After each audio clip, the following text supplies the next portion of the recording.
2026년 3월 15일 갈릴레오 정입니다. 날이 오늘 좀 쌀쌀하네요.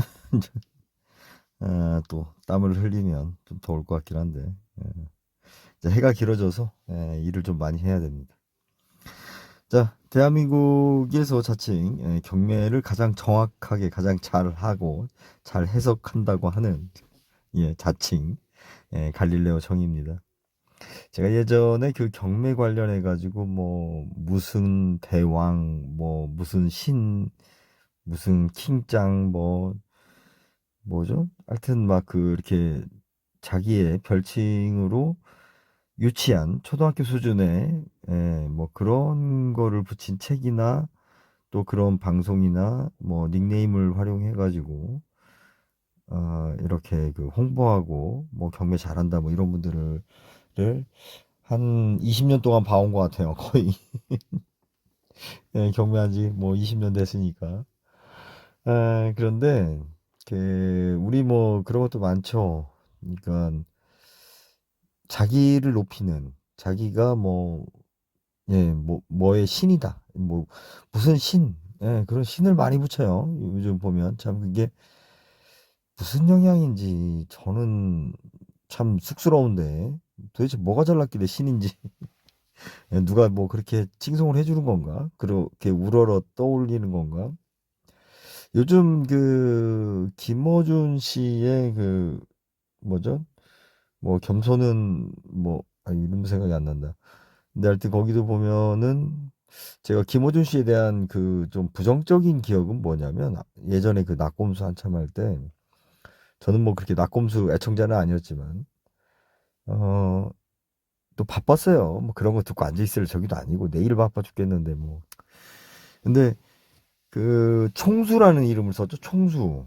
그죠? 근데 우리가 이런 닉네임에서 오는 힘이 커요. 그러니까는 국회의원들이 우리 총수님이라고 부르는 게 벌써 말에서 그죠? 말에서 꿀리고 들어가죠. 그것이 영향이 없을 것 같지만 영향이 있어요. 그러니까 권위적이고 과시적이고 상대방을 제압하려고 하는 사람들이 어 특히 약간 교주적인 라는 사람들이 그 자기의 어떤 별칭을 상당히 높게 부르죠. 직함이나 별칭을 높게 불러가지고 마치 그러한 그 위치에 자기가 있는 것처럼 뭐 대화의 분위기를 이제 주도권을 잡는 하여튼 그런 모습이 많이 불편했죠. 불편했고 경매 관련해서도 뭐 예전에는 그냥 일일이 어렸을 때는 태클 걸고 싶고 싶었지만 뭐 각자 사는 방법이니까. 근데 이제 제가 그 경매 관련해서 저하고 이제 아직도 이제 오랫동안 이렇게 저희 회원들이나 지인들 보면 연락하고 뭐 이제 이런 데서 제가 그 확실히 보여주는 것 중에 하나가 뭐냐면 우리가 그 AI 돌려가지고 충분히 알 수 있는 내용이거나 아니면 비슷한 이야기를 여기서도 하고 저기서도 하고 뭐 전문가랍시고 떠드는 사람들 있죠. 그런 거는 뭐 그렇게 중요하지 않아요. 그런 거는 어차피 시간 지나면 다 아는 내용이고. 우리가 남들이 보지 못하는 그 경매 시장 같은 경우는 철저하게 실력 중심, 실력? 뭐 그것도 실력이죠. 하여튼. 그러니까 2등은 필요가 없어요. 2등은. 똑같은 걸 내가 안다라는 건 필요가 없어요. 남들보다 내가 더 알거나 더 능력이 있어야 하는데 이걸 공부로 된다? 안 됩니다. 자꾸 뭐 경매를 갖다가 공부를 통해 가지고 내가 경매를 잘할 수 있고 남들보다 좋은 물건을 찾을 수 있다. 그거는 미술학원 오래 다녀서 내가 유명한 예술가가 되겠다고 생각하는 거랑 똑같아요. 아니, 미술학원을 다녀서 유명한 예술가, 훌륭한 예술가가 될 수 있어요. 화가가 될 수는 있지만, 그죠? 이게 필요 조건은 아니죠. 그렇잖아요. 그런데 마치 그 학원을 다니면 유명한 뭐 진짜 훌륭한 화가가 될 수 있다라고 선전하면 안 되는 것처럼 경매도 마찬가지입니다. 경매도 마찬가지고 제가 좀 어려움 겪고는 있지만 꿋꿋하게 다시 일어나기 위해서 방송 녹음을 하고 있습니다. 자, 오늘 기사 중에 한경에서 어제였나요? 강남 안 갈래요. 12억 아파트의 우르르 인기 폭발한 동네 경매 인사이트라는 뭐 기사 제목으로 나왔어요. 그러니까 경매도 15억 이하가 강세. 부동산 시장 커플링 강해진다. 제가 이 내용을 상당히 오래전부터 이야기를 했죠. 자, 여러분들 주택하고 저택하고 구분을 하시라. 방금 전에 제가 강남 이야기를 제가 했지만, 저택, 그죠? 예, 저택을 사는 사람하고 저택의 시세, 그건 우리가 신경 쓸 거 없어요. 손흥민 씨가 귀국해서 은퇴하고 나서 박지성 씨는 은퇴했으니까 뭐 평창도에 얼마짜리 집을 사든 그게 올랐든 우리하고는 아무 상관이 없어요. 그건 과시용이기 때문에 어차피 돈에 치여가지고 없는 것도 비싸게 사서 하고 싶은 사람들의 일이니까. 그리고 그런 사람들은 그렇게 안 하면 유지가 안 돼요. 주변 관계인들하고도 유지가 안 되고, 그리고 뭐예요? 세금 문제도 있고, 그렇죠. 그러니까 막 금리 몇 프로에 막 아둥바둥 뭐 살 필요가 없는 사람들, 그런 사람들도 많이 있어요. 비합리적으로 돈을 안 아끼고 써도 돈이 늘어나는 사람들, 그런 사람들이 자기 기분 내기 위해서 막 쓰고 뭐 그림 하나를 뭐 몇십억에 사든 뭘 하든, 우리는 그냥 부러워할 수는 있지만 따라할 필요도 없고 시기 질투를 느낄 필요도 없습니다. 내가 또 그렇게 잘 살면 그렇게 쓰면 되니까. 예.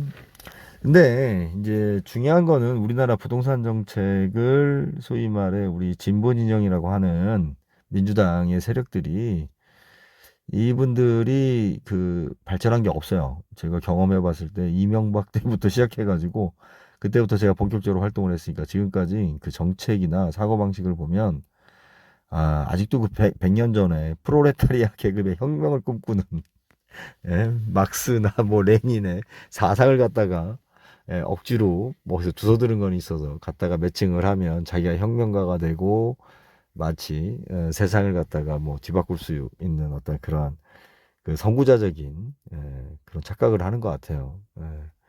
지금 민주당에서도 그런 모습들이 보이죠. 영웅 심리에 빠져서.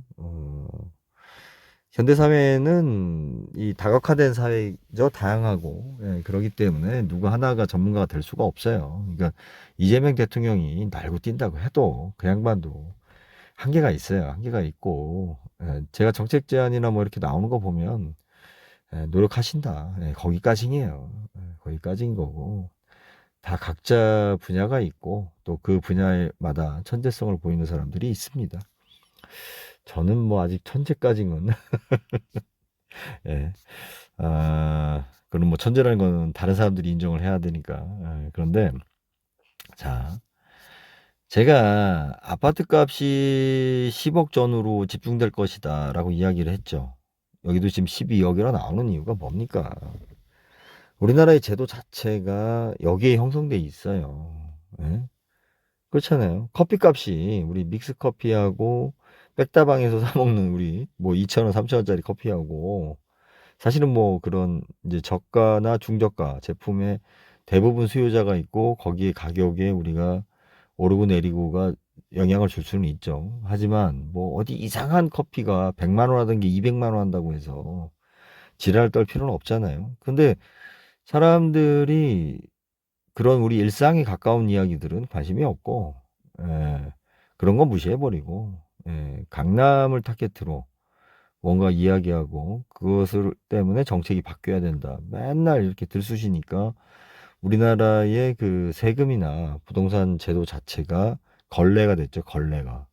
하도 짜집기를 해가지고, 진짜, 너무나 어떤 일관성도 없고, 도대체 뭐 때문에 이런 제도를 하는지 실제적인 효과도 의문스러운 그런 제도가 많습니다. 지금 일가구 다주택에 대한 규제가 여러분들 어떤 현상을 지금 가지고 오는 거냐면 아주 저렴한 집들 있죠. 최소한의 집들, 겨우겨우 그냥 유지만 되는 집들의 거래라든지 가격이 이제 더 하락하게 만들고, 물론 이제 비싼 가격의 아파트들도 뭐 떨어진다 뭐 한다 하지만 그거는 그냥 놔두면 정상가로 돌아올 물건들인 거고, 문제는 실제적으로 10억대 전후반에 대한 그 아파트 소유에 대한 실제적인 그러니까 소비자들이 원하는, 사람들이 원하는 가장 많이 거래되고 실제 주거에 직접적인 영향을 주는 아파트에 대해서는 지금 민주당에서 어떠한 정책도 없어요. 서민을 위한다, 임대주택 늘린다. 임대주택을 늘린다라는 것도 뭐 하여튼 살펴봐야 되는데 아무튼 중요한 건 자, 기사가 지금 어제 나왔는데 이거 뭐 제가 맨날 하던 얘기잖아요. 예, 이쪽 가격대에 몰린다. 몰릴 수밖에 없다. 왜? 사람들의 생각은 다 똑같거든요. 다만 시간 차이는 있죠. 그죠? 그 문제를 먼저 본 사람이 있고 늦게 본 사람이 있고 예, 먼저 느낀 사람이 있고 먼저 고민한 사람이 있고 또 생각 없이 있다가 또 그 고민에 직면하는 사람들이 있고 그러니까 여러분들이 부동산에 대해서 이제 막 그 진입하고 뭔가 알아봐야겠다라고 하면 AI 요즘 뭐 답변 기가 막히게 하니까 예, 거기다가 물어보시면 누군가 답변을 할 거 아니에요, 그죠? 그럼 그 답변이 내가 수긍이 가. 그러면 뭐예요? 이미 나만 모르고 있었다. 다른 사람들은 다 알고 있었다. 예, 그런 거예요. 예, 그런 거고. 자, 주거와 저택 그리고 지금 현재 그 아니 주택연금이라든지 세금 뭐 이런 정책적인 지원이 바뀌지 않는 이상은 15억까지 왜 가는 거냐면 12억대 아파트가 서울에 좀 좋은 게 많지 않다 보니까 조금 더 올라갈 수 있는 범위가 이제 15억대까지 봐야 되는 거죠. 그러니까 실제적으로는 완전 모여 있어요. 10억에. 10억에 완전 모여 있습니다. 모여 있고 우리가 그냥 부부 둘이서 부모님 도움 좀 받고 열심히 살고 나름대로 직장 생활하고 그렇게 그냥 아둥바둥 열심히 살으면 대출 끼고 10억대까지 사실은 이제 소비할 수 있는 범위고 내가 좀 더 뭐 운이 좋았다. 주식을 해서 돈을 남겼거나 보너스를 받았거나 뭐 비트코인에서 돈을 챙겨놓은 게 있거나 뭐 이러면 한 15억대까지 집을 살 수 있겠죠. 그래서 너무 보면은 그 특히 이제 제가 마침 시간대가 제가 유튜브 들을 시간이 그 매불쇼 하는 시간이라서 뭐 김어준의 겸손은 힘들다는 뭐 거의 뭐 볼 경우가 없고 근데 상당히 뭐 요즘은 뭐 맨날 똑같은 얘기 반복해서 좀 재미는 없는데 상당히 그 제가 불편한 게 부동산 이야기 할 때예요. 그러면서 빈익빈 부익부 뭐 그죠? 어떠한 부의 쏠림 현상, 되물림 현상 뭐 이런 걸 비판하면서 강남 지역을 우리가 이야기하는데 에, 실제적으로 우리의 삶과 직결되지 않는다. 그리고 이런 거는 나중에 제가 이제 책에 또 한번 강조하겠지만 여러분들이 꼭 기억하셔야 될 게 뭐냐면 상속세 부분에 대해서 아셔야 될 게 뭐냐면 우리나라가 상속세를 강화하면서 부의 재분배라고 이야기하는데 실제적으로 어떠한 형태로 나타나냐면 양화가 악화를 구축한다라는 말이 있죠. 예. 그러니까는 내가 의도한 거하고 결과는 다른 거죠. 상속세를 많이 부과함으로써 부의 재분배 효과를 생각을 할 거예요. 그래서 상속세에 대해서는 우리가 깎아줘서는 안 된다. 돈 있는 놈들이 계속 부자로 살게 놔둬서는 안 된다. 자, 이렇게 주장하는 그지들이 있어요. 그지들이. 자, 내가 열심히 아끼고 모아서 자식들하고 다 써보지도 못하고 내가 죽었단 말이에요. 그럼 내 재산이 예? 내가 불법 행위를 한 것도 아닌데 내 자식한테 온전히 가도 서운할 판인데 같이 못 쓰니까 그걸 갖다가 정부가 너 돈 많이 모아놨으니까 뚝 잘라가? 그 많이 모았다는 기준이 도대체 얼마예요 도대체? 예? 지금 현재 우리가 인플레이션 때문에 자산 가치들이 높아지면서 요즘 웬만큼 그냥 밥 세끼 먹고 산다 그러면 상속세 다 걱정해야 됩니다. 상속세 나는 걱정 없으니까 막 그런 얘기 막 해도 된다? 그러면 돌아보세요. 내가 빈민가 거지인가 아닌가? 예? 내가 진짜 세금을 내고 있는 대한민국의 어떤 주체적인 삶을 살고 있는 사람인가? 자, 제가 이제 준비하는 멘트를 하다 보니까 조금 단어 선정에 있어서 무리가 있을 수는 있습니다. 핵심은 뭐냐면 상속세는 저는 이런 상속세의 과도한, 특히 우리나라에서 전 세계 1위예요. 실제적으로. 뭐 일본도 있다고 하지만 일본은 공제가 많아서 달아요. 그러니까 다르죠. 디테일로 들어가면. 실제적으로 우리가 1위예요. 그런데 이 상속세를 강화하니까 어떤 일이 생겨요? 부자들이 자산을 물려주면 오히려 별 문제가 없어요. 근데 편법을 써서 뭘 물려주려고 그래요? 권력을 물려주려고 합니다. 권력을. 연예인들은 자기 자식 연예인 시키는데 집중하고요. 그죠? 자기가 자식한테 물려줄 수 있는 최고의 선물이 자기처럼 스타를 만들어주는 거니까. 스포츠 선수들도 마찬가지고, 정치인들은 정치인대로 다 기득권들이 뭘 넘겨주려고 그렇게 애를 써요. 재산을 못 넘겨주니까 있는 재산을 활용해서 권력을 넘겨주고 그들의 카르텔을 세습시키려고 합니다. 자, 돈이 많은 게 중요한 게 아니고요. 내가 어떠한 일을 우리 사회에서 인정받고 할 수 있느냐, 그게 중요한 거죠. 이재명 대통령이 월급을 많이 받나요? 대통령 월급 뭐 그것도 나는 안 받겠습니다. 뭐 이런 쓰레기 같은 놈도 있지만 그거 대통령의 권한으로 생각하면 부동산 중개 수수료도 안 돼요. 그런데 왜 그 자리에 오르기 그렇게 의미가 있나요? 내가 내 돈은 아니지만 내 이름으로 집행되는 돈이에요. 다 이게. 사람은 거기에서 최고의 만족감을 느끼고 삶의 보람을 느끼죠. 부자들이 뭐 하루에 6끼 먹고 뭐 맨날 소고기만 먹습니까? 소고기도 먹다 보면 질리면은 저기 뭐야 육개장 사발면 찾아야 된다니까요. 이가심으로. 우리가 태어나서 죽고는 시간이 유한하기 때문에 정해져 있고 그것은 이 우주의 시간 속에서 딱 한 번만 존재하는 거기 때문에 내가 돈을 많이 싸들고 있다고 해서 의미가 있는 게 아니고 왜 돈이 필요하냐면 그죠?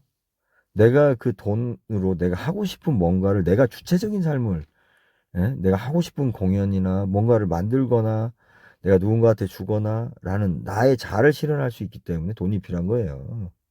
그죠? 그런데 권력은 바로 그것을 실현하게 해주죠. 국회의원들이 월급이 많으니까 깎아라 막 그러지만 사실은 그보다 많이 버는 사람들 많아요. 그런데 왜 국회의원들이 못 돼서 그렇게 막 돈 써가면서 지랄을 떨어요?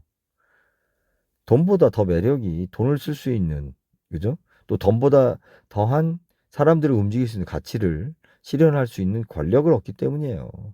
돈은 그 권력을 얻는데 편익을 제공하죠. 예? 그렇잖아요. 근데 뭐 우리 서민들은 대부분 국민들은 권력은 고사하고 내가 그런 외부적인 권력으로부터 내 가족을 지키기 위해서 뭐 병원비나 먹고 사는 문제나 최소한의 내 삶을 지키기 위해서 우리는 돈을 벌고 있지만 그 이상 되는 사람들은 결국은 자기 자아 실현을 하기 위한 욕심에 돈을 버는 건데 이게 상속세가 적으면 회사 사장이 예를 들어서 이재용 회장이 회장하고 싶겠어요 일을 돈도 많은데 그냥 먹고 놀아도 되지. 근데 자기가 삼성의 오너가 되지 않으면 자기 재산을 못 지키니까 오너가 되는 거예요. 그리고 자식한테 오너를 하게 하려고 대기업 총수들이 그렇게 용을 쓰는 거고. 아니 내가 돈 많은데 내 자식이 하기 싫다면 그냥 자산 물려주고 네 알아서 자산 쓰면 되잖아요. 쓰면서 살면 되잖아. 그래도 행복할 텐데 뭐 굳이 회사 경영을 하려고 그래요. 그런데 돈을 못 물려주니까 권력을 물려주고 그 권력을 통해서 다시 돈을 모으는 거죠. 그죠? 대기업들 보세요. 어마어마한 세금을 내지만 결국은 뭐냐면 그 이상의 금액을 갖다가 다시 자기가 회장이라는 위치에서 돈을 벌어 가잖아요. 다시 찾아간다고. 예? 왜 자식들 출세시키려고 그래요? 그 돈 많이 써가면서. 그냥 돈 물려주면, 걔네들이, 알아서 펑펑 쓰다가 망하든 뭐하든, 살 건데. 돈을 못 물려주니까 자기의 지위를 물려주려고 하는 거예요. 이게 과연 옳은 거냐. 우리가 원해야 될 것은 뭐냐면 돈의 재분배가 아니에요. 우린 자본주의에 살고 있다고. 예? 권력을 얻을 수 있는 기회에 대한 재분배예요. 그러니까 돈의 재분배가 아니라 돈을 벌 수 있는 기회에 대한 균등성, 예? 거기에 대한 기회에 대한 그 차별 없는 뭐 하여튼 그런 걸 추구해야 돼요. 그게 제일 중요한 거예요. 그게 어? 돈을 물려주라고 하니까 계속 세금만 걷잖아. 그리고 꼭 아셔야 될 게 정부에서 주체가 돼서 하는 거. 얼마 전에 LH가 뭐 임대 사업을 늘린다. 그런 거 기대하지 마세요. 왜냐면 정부 조직은 가장 비효율적인 조직이에요. 아무리 이재명 할아버지가 오셔서, 예? 그 이상인 세종대왕이 오셔도 관료 조직은 효율적인 조직이어서도 안 돼요. 왜? 공정이 먼저기 때문에. 효율보다는 공정이 먼저기 때문에. 예? 그래서 우리가 돈이 세금으로 더 많이 거친다고 해서 우리 사회가 더 풍요롭고 공정해진다? 비효율적으로 가는 거예요. 비효율적으로. 예? 뭐냐면 공무원들의 역할이 줄어들 수 있는 사회가 능동적이고 효율적이며 다이나믹하고, 예? 뭐야, 역동적인 사회가 되는 거예요. 발전할 수 있는 사회가. 어? 아니, 세상 편하게 살라고 공무원 된 사람들한테 뭘 기대를 해? 예? 그 친구들한테 뭘 욕심을 해요? 공무원 시험 왜 봐요? 내 월급 그냥 따박따박 받고자 해서 공무원 하는 거지. 예? 내가 국가와 충성을 위해서, 진짜 내 능력을 바쳐가지고 어마어마한 일을 하고 싶어서 공무원들 중에 열심히 하는 놈들은 다 도둑놈들이라니까. 예? 걔네들 밤에 출근하는 놈들 왜 출근해요? 근무도 안 하면서 야간 수당 찍으려고 출근하는 거잖아. 어? 남들보다 가서 창고 가서 더 정리하고 비품 정리 더 잘하는 애들 뭐예요? 남는 거라도 하나 삥 치려고 하는 거라니까. 제가 공무원들 비하해서 그렇지만 공무원들 중에 우리 장사도 직원들 보면 열심히 하는 직원들이 있어요. 직원 사장 이상으로 10명 중에 10명은 다 뭔가 훔치는 거예요. 훔치는 거.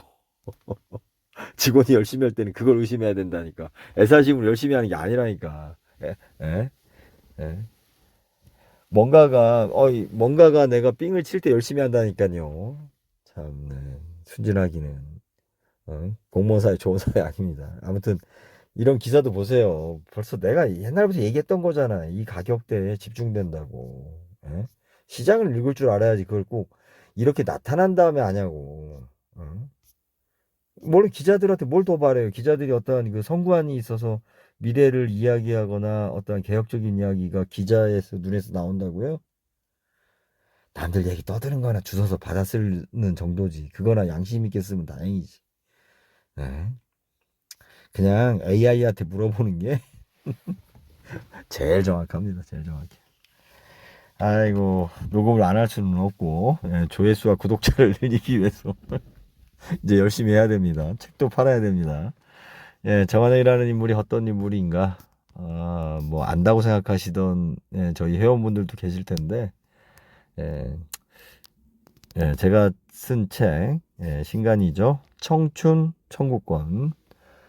예, 청춘 청구권. 예, 페이지는 많은데, 뭐, 문맥, 읽기는 그렇게 불편하지는 않으실 겁니다. 예, 잘 넘어가게 썼으니까.